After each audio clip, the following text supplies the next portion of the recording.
दोस्तों कुछ सालों पहले अगर आप एरोप्लेन से ट्रैवल करते थे तो आपके लिए वो एक बहुत बड़ा फ्लेक्स की चीज़ हुआ करती थी। आप आपके दोस्तों को बोलते थे कि मैं एरोप्लेन में बैठा था। लेकिन पिछले कुछ सालों से ये चीज़ थोड़ी-सी चेंज हो गई है। अगर आप एयरपोर्ट के ऊपर जाते हो तो आपको भीड़ दिखाई देती है और जो पहले एरोप्लेन से ट्रैवल करना थोड़ा-सा फ्लेक्स हुआ करता था, आज की डेट में वो नेसेसिटी बन चुका है। और कहीं न कहीं जो इंडिया के एस एस इन्वेस्टर जो है विजय केडिया जी, ये भी कुछ इस तरीके से ही कहते हैं कि अगर लग्ज़री की चीज़ें जब नेसेसिटी बन जाती है तो उसके अंदर पोटेंशियल काफ़ी बड़ा बढ़ जाता है। तो आज के इस वीडियो में इसके बारे में ही बात करेंगे। इंडियन स्टॉक मार्केट में 2 ऐसे स्टॉक्स हैं जो एरोप्लेन की सर्विसेज़ प्रोवाइड करते हैं। एक तो है इंडिगो और दूसरा है स्पाइसजेट। तो आज की इस वीडियो में इन दोनों स्टॉक्स के बारे में बात करेंगे और ओवरऑल इंडस्ट्री के बारे में भी बात करेंगे कि ये जो एविएशन इंडस्ट्री है, इसके लिए आने वाले दिनों में क्या चैलेंजेस रह सकती है। उसी के साथ इस इंडस्ट्री के लिए आने वाले दिनों में कौन-कौन से अपॉर्चुनिटीज़ है, इसके बारे में डिटेल में बात करेंगे। वीडियो को मैं स्टार्ट करूँ उससे पहले चैनल के ऊपर आप पहली बार आए हो, मुझे पहली बार देख रहे हो, तो मेक श्योर कीजिए चैनल को आप सब्सक्राइब करो। यहाँ पे हम लोग स्टॉक मार्केट के रिलेटेड बहुत सारी चीज़ों के बारे में बात करते हैं। अगर हम सबसे पहले बात कर लेते हैं, तो सबसे पहले हमें ये जो एविएशन इंडस्ट्री है, इसके लिए आने वाले दिनों में क्या अपॉर्च्युनिटीज़ रह सकती है, इसके बारे में बात करेंगे। उसी के बाद हम लोग चैलेंजेस के बारे में बात करेंगे। तो सबसे पहले हालाँकि हम कंबाइनली बात करेंगे, स्पाइसजेट हो गया या फिर इंडिगो हो गया, दोनों भी क कंपनी के लिए जो चैलेंजेस है या फिर अपॉर्च्युनिटीज़ है, वो दोनों में कंपनी के लिए लगभग सेम है। तो सबसे पहले अगर हम अपॉर्च्युनिटीज़ की बात करते हैं, तो सबसे पहले जो अपॉर्च्युनिटीज़ है, वो है कि ग्रोइंग इंडियन एविएशन मार्केट। जैसे मैंने वीडियो के स्टार्टिंग में ही कहा था कि जो पहली चीज़ फ्लेक्स करते थे लोग, लग्ज़री वाली चीज़ थी, जिनके पास पैसे हैं वही लोग जा सकते थे। लेकिन गवर्नमेंट के कुछ डिसीजंस की वजह से कुछ कुछ सालों पहले जो डिसीजन लिया गया था, जहाँ से 2 ढाई हज़ार से टिकट आना शाल चालू हो गए थे और कहीं न कहीं एविएशन इंडस्ट्री में इस काफ़ी ज़्यादा एक रिवॉल्यूशन आ गया। जो छोटे-छोटे लोग मिडल क्लास फैमिलीज़ जो होता पहले जो ट्रैवल नहीं कर पाती थी, आज की डेट में उनके भी बच्चे अगर किसी सिटी में जॉब करते हैं, तो वहाँ से घर आने के लिए वो एरोप्लेन का यूज़ करते हैं, वो किसी न किसी प्लेन से आ जाते हैं। तो ये एक बहुत ही अलग-सी चीज़ हो गई है स्पेशली इंडियन एविएशन मार्केट के लिए, जो कि एक बहुत पॉज़िटिव बात है। दूसरी बात कि जो एयरपोर्ट्स के अगर हम नंबर ऑफ एयरपोर्ट्स देखोगे तो पिछले 10-12 सालों में ये जो नंबर ऑफ एयरपोर्ट्स है वो काफ़ी ज़्यादा ड्रामेटिकली बढ़ चुके हैं। छोटे-छोटे गाँव में भी आपको ऐसे गाँव भी है जहाँ से आप इमेजिन भी नहीं कर सकते हो, वहाँ पे भी एयरपोर्ट्स है। जिस वजह से जो कनेक्टिविटी है एरोप्लेन्स की वो काफ़ी ज़्यादा बढ़ चुकी है। और ऑब्वियसली जब कनेक्टिविटी बढ़ती है तो ओवरऑल मार्केट जो है वो काफ़ी ज़्यादा ग्रो हो पाता है। अगर हम दूसरी अपॉर्चुनिटीज़ की बात करते हैं तो वो है expansion of domestic and international routes by both airlines. अगर हम इंडिगो की बात करते हैं या फिर स्पाइसजेट की बात करते हैं, इन दोनों भी एयरलाइंस ने डोमेस्टिक मार्केट हो गया या फिर इंटरनेशनल मार्केट हो गया, दोनों भी जगह पे अपना एक्सपेंशन किया है, जो कि इन दोनों भी कंपनी के लिए एक बहुत बड़ी अपॉर्चुनिटी है फ्यूचर में, बिकॉज़ जिस तरीके से वॉल्यूम्स बढ़ेंगे, उस तरीके से इन कंपनीज़ को प्रॉफिट भी होगा। अगर हम तीसरी अपॉर्चुनिटीज़ की बात करते हैं, तो वो है इंडिगो स्ट्रॉन्ग मार्केट शेयर और ब्रांड लीडरशिप। अगर हम इंडिगो की कनेक्टिविटी की बात करते हैं, तो इंडिया में शायद ही कोई ऐसा एयरपोर्ट होगा, जहाँ पे इंडिगो की फ्लाइट नहीं जाती है।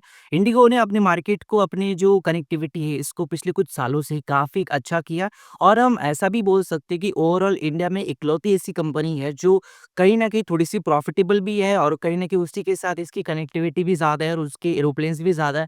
कहीं न कहीं जिस वजह से इंडिगो ऑपरेट करती है इंडिया में, इंडिया की इकलौती ऐसी एयरलाइन है जिसकी शायद ही इतने बड़े प्लेन्स होंगे, उसी के साथ डोमेस्टिक मार्केट में इतना बड़ा प्रेज़ेंस होगा। हालाँकि एयर इंडिया भी उसका प्लेयर है, एयर आकाशा भी उसका प्लेयर है। लेकिन इंडिगो ने जिस तरीके से अपने आप का नेटवर्क बनाया, जो कि एक बहुत ही बड़ी अच्छी बात है। और हालाँकि आकाश एयर हो गया या फिर एयर इंडिया हो गया, ये स्टॉक मार्केट में लिस्टेड नहीं है, तो आज की वीडियो का डिस्कशन पॉइंट वो नहीं होंगे, बिकॉज़ उनका डिस्कशन करके आपके डिसीजन को कोई भी फ़र्क नहीं पड़ने वाला है। अगला जो अपॉर्च्युनिटी है कहीं न कहीं, वो है स्पाइसजेट का पोटेंशियल। और स्पाइसजेट का potential to turn around after resolving disputes और रेज़िंग फंड। स्पाइसजेट कुछ सालों पहले, 2-3 सालों पहले काफ़ी ज़्यादा डेट के अंदर फँसा हुआ था, लेकिन स्लोली अपने ऑपरेशंस को अच्छे करते हुए स्पाइसजेट ने एक अच्छी मुकाम हासिल किया और कहीं न कहीं वो सारे डिस्प्यूट जो थे, उससे वो आपको निकलता हुआ नज़र आ रहा है, जो कि बहुत ही अच्छी बात है। बिकॉज़ जैसे मैंने कहा कि अगर मार्केट में 2-3 बड़े-बड़े प्लेयर्स रहेंगे डोमेस्टिक मार्केट में, तो कस्टमर का ज़्यादा फ़ायदा होगा, ना कि टेलीकॉम मार्केट जैसा 1-2 प्लेयर्स ही बचेंगे। फिर एक ने फीस बढ़ाई तो दूसरा भी बढ़ा देता है और कस्टमर के पास कोई भी ऑप्शन नहीं बच पाता है। अगला जो अपॉर्च्युनिटीज़ है कहीं न कहीं, वो है कि गवर्नमेंट का फोकस ऑन एयरपोर्ट इंफ्रास्ट्रक्चर और रीजनल कनेक्टिविटी। जैसे मैंने कहा कि पिछले 10-12 सालों में नंबर ऑफ एयरपोर्ट्स बहुत बढ़े, जैसे मैं आपको एग्ज़ाम्पल देता हूँ, मैं महाराष्ट्र में रहता हूँ और यहाँ पे एक गाँव है जलगाँव, जिसको मैं इमेजिन भी नहीं कर सकता था कुछ सालों पहले कि यहाँ पे भी एयरपोर्ट हो सकता है। एक बहुत ही नो मीडियम सा गाँव है, ऐसा नहीं कि बहुत बड़ी मेट्रोपॉलिटन सिटी है, लेकिन वहाँ पे भी डेली के प्लेन जाते हैं और कहीं न कहीं जब आप ऐसी ऐसी कनेक्टिविटी देते हो, तो कहीं न कहीं आपके एरोप्लेन्स की जो वॉल्यूम्स है वो भी बढ़ेंगे और जो प्रॉफिटेबिलिटी होने का जो सबसे बड़ा कंसर्न होता है एयरपोर्ट्स का या फिर एरोप्लेन एविएशन इंडस्ट्री का, वो एक अच्छे तरीके से रिज़ॉल्व हो सकते हैं और कहीं न कहीं लोगों की भी ईज़ के लिए ये सारी चीज़ें बहुत अच्छी हो जाती है। अगली जो चीज़ है दोस्तों, जो है अपॉर्च्युनिटी की तरह भी आप ले सकते हो, वो है कि फॉलिंग क्रूड ऑयल प्राइसेज़। कहीं न कहीं अगर क्रूड ऑयल के ऊपर काफ़ी डिपेंड करता है, इनके मार्जिन्स काफ़ी डिपेंड करते हैं। जब क्रूड ऑयल के प्राइसेज़ बढ़ते हैं, तो कहीं न कहीं इनके मार्जिन्स कम हो जाती है। क्रूड ऑयल के प्राइसेज़ जब घटते हैं तो उनके मार्जिन्स बढ़ जाते हैं और ये चीज़ आपने हमेशा देखी है कि जब भी क्रूड ऑयल क्रैश किया है, तो कहीं न कहीं ये जो सारे स्टॉक्स है, इनकी प्रॉफिटेबिलिटी आपको बढ़ते हुए नज़र आई है। अगली जो अपॉर्च्युनिटीज़ है वो है कि टूरिज़्म और business travel recovering strongly post pandemic. Pandemic के बाद जिस तरीके से बिज़नेस ट्रैवल बढ़ चुका है और जिस तरीके से लोगों ने टूरिज़्म के ऊपर फ़ोकस किया है, जिस वजह से भी कहीं न कहीं एविएशन इंडस्ट्री के लिए ये काफ़ी एक अच्छी बात है। अगला जो अपॉर्च्युनिटीज़ है दोस्तों, वो है कि इंडिगो की investment in MRO facility to reduce maintenance cost. IndiGo अपने आप के ऊपर बहुत इन्वेस्टमेंट कर रहा है, जिस वजह से आने वाले दिनों में इसके मार्जिन्स भी बढ़ेंगे और जो उनका एक खर्चा आता है ना कहीं न कहीं अपने एरोप्लेन्स को सँभालने के लिए, वो भी आने वाले दिनों में कम हो सकते हैं। और जो आखिरी अपॉर्च्युनिटीज़ है, वो है कि opportunity for low cost carriers as middle class air travel grows. जैसे मैंने कहा वीडियो के स्टार्टिंग में कि मिडल क्लास जो कुछ सालों पहले फ्लेक्स की चीज़ें थी, लग्ज़री की चीज़ें थी, वो कहीं न कहीं आज की डेट में थोड़ी-सी नेसेसिटी वाली चीज़ें बन चुकी है और इंडिया के मिडल क्लास जो सेक्शन है वो काफ़ी बड़ा है। तो इंडिया के अगर मिडल क्लास सेक्शन ने एविएशन इंडस्ट्री को यूज़ करना चालू कर दिया बड़े पैमानों के ऊपर, तो ये काफ़ी पॉज़िटिव बात है। ये तो हो गई सारी अपॉर्च्युनिटीज़ की बात। अगर तुम थोड़े से चैलेंजेस की भी बात करते हैं, बिकॉज़ ऐसा नहीं होता कि हर इंडस्ट्री के लिए हमेशा से सारी चीज़ें अच्छी ही रहती है। तो हम पहले चैलेंजेस की भी बात कर लेते हैं। तो सबसे पहला जो चैलेंज है, जैसे मैंने बोला कि हाई फ्यूल कॉस्ट वोलेटिलिटी। जब भी कोई ऐसे जियोपॉलिटिकल मूवमेंट हो जाता है, जब भी इज़राइल ईरान का हुआ, रशिया यूक्रेन का चल रहा है या फिर कोई भी ऐसा चीज़ हो जाती है, गाज़ा में कुछ अलग चल रहा है। जब भी गल्फ एरिया में कुछ अननेसेसरी चीज़ चल जाती है, तो क्रूड ऑयल के प्राइसेज़ जो है, वो कई बार बहुत ही आगे चली जाती है, जिस वजह से इनके जो मार्जिन्स है, इसके लिए एक बहुत ही अनस्टेबिलिटी हमेशा रहती है। कई बार एक क्वार्टर में इनके प्रॉफ़िट बहुत होती है, किसी दूसरे क्वार्टर में ये लॉस भी कर सकते हैं। तो कहीं न कहीं ये जो बहुत बड़ा चैलेंज है इस इंडस्ट्री के लिए, ओवरऑल इंडस्ट्री के लिए कहीं न कहीं बहुत बड़ा चैलेंज ओवरऑल एविएशन इंडस्ट्री के लिए काफ़ी बड़ा है। अगर हम दूसरा जो चैलेंज की बात करते हैं दोस्तों, वो है कि रुपीस का डिप्रिसिएशन, इंक्रीज लीज और maintenance cost in US dollars. कहीं न कहीं ये जो सारे मेंटेनेंस कॉस्ट होते हैं, कहीं न कहीं आप सब लोगों को पता होगा कि ये जो सारे प्लेन्स आते हैं, ये तो आते हैं बोइंग से या फिर एयरबस से। एयरबस हो गया यूरोपियन का कंपनी और बोइंग हो गया यूएस का कंपनी। और कहीं न कहीं बोइंग में या फिर एयरबस में कहीं पे भी आप मेंटेनेंस करो, यूरो का प्राइस या फिर डॉलर का प्राइस जैसे ही बढ़ता है और रुपये का डिप्रिसिएशन होता है, तो आपका जो मेंटेनेंस कॉस्ट है वो काफ़ी बढ़ जाता है, जिस वजह से आपके मार्जिन्स अगेन बहुत ज़्यादा फ्लक्चुएट हो जाते हैं, जिस वजह से कहीं न कहीं इस इंडस्ट्री के लिए एज़ अ चैलेंज भी है ये जो रुपये का डिप्रिसिएशन है। तीसरा जो चैलेंज है दोस्तों, वो है कि intense competition from Akasa air India और अदर्स। जैसे मैंने बोला कि इंडियन स्टॉक मार्केट में हालाँकि स्पाइसजेट और इंडिगो ही लिस्टेड है, लेकिन जो एयर अकासा है या फिर एयर इंडिया है, इनसे भी डोमेस्टिक मार्केट में या फिर इंटरनेशनल मार्केट में इन 2 कंपनीज़ को काफ़ी अच्छी टक्कर मिलती है। जो कि ऑब्वियसली एक अच्छी बात भी है, पॉजिटिव बात भी है, बिकॉज़ कस्टमर के पास हमेशा एक ऑप्शंस होने चाहिए, ना कि 1-2 प्लेयर के पास ही मार्केट शेयर होना चाहिए। लेकिन इन सारी कॉम्पिटिशन को इंडिगो किस तरीके से हैंडल करता है और स्पाइसजेट किस तरीके से हैंडल करता है, ये भी चीज़ देखने वाली आने वाले दिनों में देखने वाली होगी।